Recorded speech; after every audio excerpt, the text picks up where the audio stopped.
નમસ્તે મિત્રો, આજે આપણે ભાવનગર માટે ગૌરવરૂપ બે ખુશખબર આપતા ખૂબ જ આનંદ થાય છે.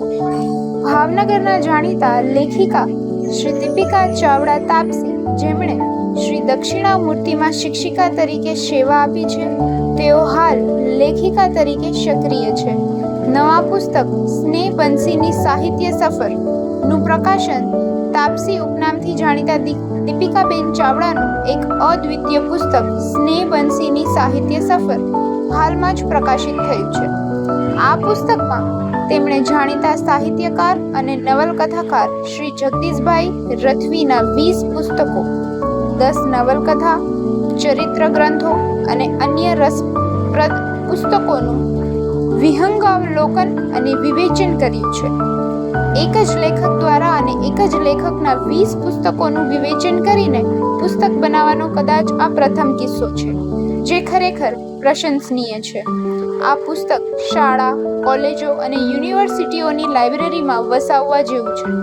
દીપિકાબેન આ કાર્ય માટે શ્રી જગદીશભાઈ રથવીના અત્યંત આભારી છે, જેમણે તેમનામાં વિશ્વાસ મૂકીને આ કામ કરવાની પ્રેરણા આપી અને પુસ્તકનું સંપાદન કર્યું. ટેલિફિલ્મમાં સન્માન એ પણ થયું. આ ઉપરાંત દીપિકાબેન ચાવડાને તાજેતરમાં જ એક ટેલિફિલ્મ ભૂતનાથ ચરણે અખૈયો, આ ફિલ્મમાં તેમણે માના પાત્રમાં ભજવેલી ભૂમિકા બદલ પ્રમાણપત્ર આપી સન્માનિત કરવામાં આવ્યા. આ સિદ્ધિ બદલ પણ તેઓ શ્રી જગદીશભાઈ રથવીનો આભાર વ્યક્ત કરે છે.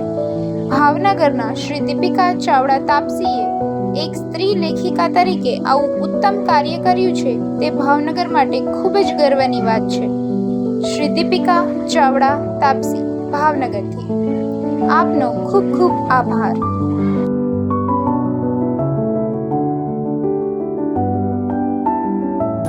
દીપિકાબેન ચાવડા, જેઓ તાપસીના ઉપનામથી પ્રસિદ્ધ છે, એમણે કરેલ છે. આ પુસ્તકનું નામ સ્નેહ બંસીની સાહિત્ય સફર એવું રાખવામાં આવેલ છે. આમાં લેખકે જગદીશભાઈની સાહિત્ય યાત્રા કેવી રીતે શરૂ થઈ અને કેવી રીતે ચાલી એ બધી બાબતો વણી લીધી છે, અને આ બધી બાબતોનું તલસ્પર્શી વિવરણ દીપિકાબેનને આમાં ખંતપૂર્વક કર્યું છે. આ પુસ્તક જ્યારે તમે વાંચશો ત્યારે તમને અનુભવ થશે કે આ પુસ્તકમાં કઈ કઈ વિગતો આવરી લીધી છે. આ પુસ્તકની અંદર મારા લાડકવાયા તથા લાડકવાયાની વંદના જેવા ચરિત્ર ગ્રંથ વિશે પણ જાણકારી છે. તો સાથે સાથે નવલકથાઓ જેવી કે જોગાનું જોગ તથા કીમોથેરેપીની પણ ઊંડાણથી ચર્ચા કરવામાં આવી છે. ખરા અર્થમાં જોવા જઈએ તો આમાં જગદીશભાઈ દ્વારા લખાયેલા તમામ 20 જેટલા પુસ્તકોનો સાર છે. એટલે કે જગદીશભાઈની સાહિત્ય સંપુટ રૂપી છાસમાંથી દીપિકાબેને નવનીત તાળવી આપની સમક્ષ પ્રસ્તુત કરી છે. જગદીશભાઈના સાહિત્ય સફરની જે તમામ વિગતો આમાં વણી લેવામાં આવી છે, એ મને આશા છે કે આપ સૌને ખૂબ ખૂબ પસંદ આવશે. જય શ્રી કૃષ્ણ, જય સ્વામિનારાયણ.